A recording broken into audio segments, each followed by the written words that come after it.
This is the review for the game Project Elite.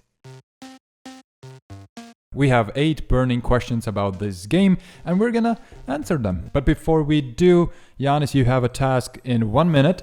Explain to us what this game is all about. Let's go. First of all, let me take some time. I think I have a lot of time. Have you seen the movie Starship Troopers? It's like that. If you haven't, you land on a planet with your team, commandos, and you have to do a certain goal. You have to go in, blow something up, destroy an alien nest, or get some stuff and get out of there. Everything happens in real time, and you have to do it quicker.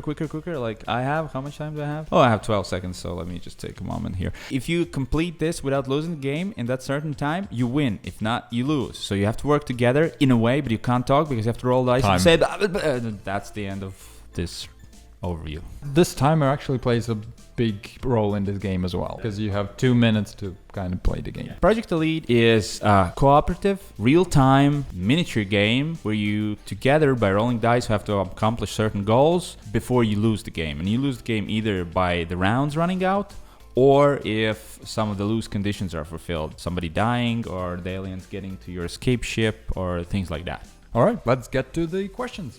Who would you buy it for? 3, 2, 1.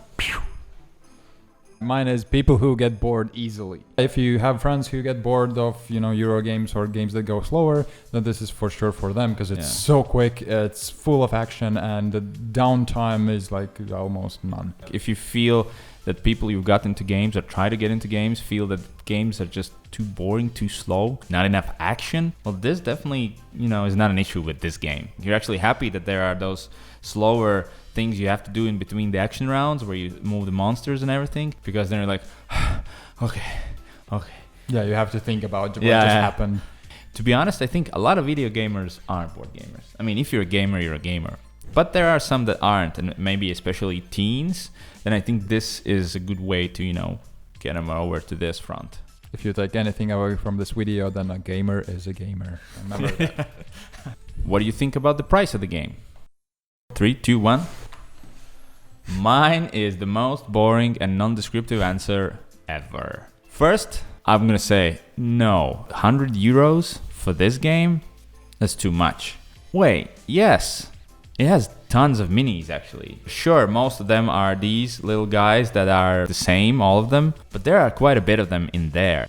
I'd say components-wise, yes. Gameplay-wise, maybe no. Because, usually you're used to buying a 100 euro game and it has deep gameplay, campaigns. It has none of these. But the miniatures are cool and there's a lot of them. I wouldn't buy a game that's worth 100 euros, that has this gameplay. It just doesn't make sense. But these miniatures give them that value. Maybe there's a way to make the same game just smaller, but then no. The huge miniatures help you give that claustrophobic feeling of they are coming, and it gives that effect. So I would actually lean a lot more to the yes than the no, but it's because of the miniatures, and I personally enjoyed them. I like them. I think they make the game worth it. We would appreciate if you could take your time to subscribe to our channel and like this video. It gives us incentive to keep going because we see the feedback from you guys that you like the content we're doing, and it helps us a lot in the future as well as it helps us now. Thank you. What is the best player count for this game? 3, 2, 1. The more, the better. Here's a caveat. I've only played with 2 players. My thoughts without playing with more than 2, there's no reason why it should be worse. Probably only gets better, right? This game is all about chaos, all about these monsters coming at you and you trying to barely finish the game. And the more players you have, the more monsters you have, the more stuff is going on, and it's crazy. The more persons I played with, the better the game got. Would you play it solo? It works for solo for sure. I just wouldn't play it because it's not my personal choice to do it. Describe the artwork in 1 word. Why is mine so low? At first I wrote, okay. Well, yeah, but it doesn't describe much, so I changed it to functional. I mean, it's not a horrible artwork, and it's not a gorgeous artwork. It just does what it sets out to do. So it's functional. It's also like futuristic, video game-ish like. Okay, that's actually a very good description. Yeah, video game-ish like. It's 2 words, right? I wanted to write that, but it's 2 words. Well, if you say it real fast, it's 1 word. Video game-ish. But the miniatures are pretty... Yeah, miniatures are really good. It's clean and nice, and I like it. I think it's better than okay. Well, you should have written that then. But okay. Just in one word. Next time. Better than Giannis says. Worst thing about this game. 3, 2, 1.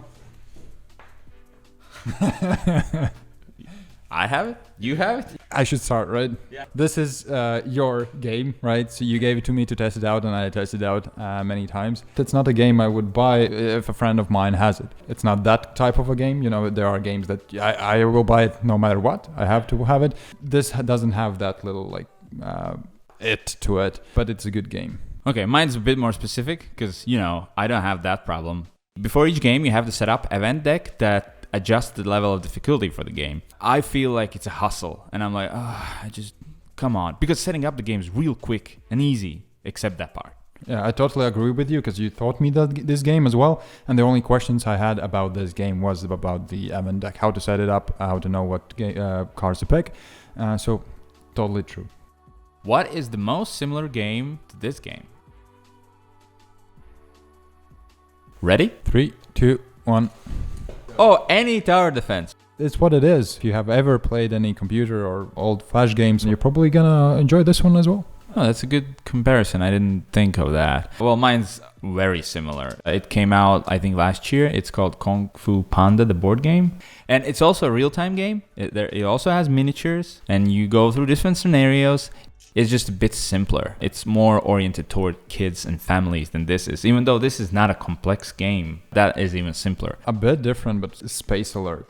Similar theme. Still, it's cooperative. You have to go somewhere, do something, and come back. Well, yeah. So it has a lot of similar components to this, but it's different. But yeah, if you like real-time games, real-time board games, then you'll probably like this. How often would you play it? Yeah. 3, 2, 1. All the time. Okay, you go first. Okay, so, well, as you mentioned before, that you're like, you've played enough and you're okay right now. Well, I haven't. But who knows, maybe in 5 plays, I'll change my mind. Yeah. Who knows? But so far, I want to play it. I want to play it now. First time I thought about this question, I thought, it's, you know, or this game in general, maybe sometimes. But now when I think about it, hey, it's actually would be great. You know, when you're just bored, you want to do something, but not really something specific. I would actually turn to this game because you said setup time is almost like nothing, and it's quick. It like even wakes you up. I would play it more than I initially thought. And what is your final rating for this game? The big one. Yep. 3, 2, 1. Yeah, I knew it was going to be 8.5 from the beginning, as you can see. I didn't even squeeze the 5 in there afterwards. Yeah. I knew I was going to like this when I got into this. I was not disappointed. I liked it. I like Starship Troopers, the movie. Sure, it is quite expensive for such a game of such depth, but I have a couple of games that cost that much. I haven't played as much as I have this. So you have to think again, okay, I bought that €100 game that has that campaign that I will never finish and maybe just even start, or I get this, which I can easily play anytime I want, even probably with people who are not into games. That comes down to that, and I feel that it's a good game for the value and for the gameplay in the end as well. For this type of a game, it's close to like 9, right? What else could you ask for? Like real-time game that if you want a quick game, I think it's great. It's really nice. If you know you're looking for something like this, then go for it. If I look at all the games I could buy in every genres and all that, then I would put 7.8 my pick. That sounds fair. Not as fair as mine, obviously, but fair. That 10 for sure sounds fair. We have answered all of the burning questions, and now there is just one thing we need to do, and that is put this game in one of our tiers. It's definitely not a meh. No. And I think it's a must-have. But what do you think, Jans? I wouldn't think it's a must-have. If you don't like this action-y type of games, then it's not a must-have for sure. And I wouldn't say it's a must-have for me. It's a must-have for my friends to have it. I would actually say it's a really, really good game, and it's in this really good game tier for me. So I agree. So it goes into Board Game Hangover's really good game tier. You either will enjoy it and like this type of game, or you won't. So it's a really good game. Yeah. Okay. Thank you for watching a review, and subscribe, and see you next time. See ya.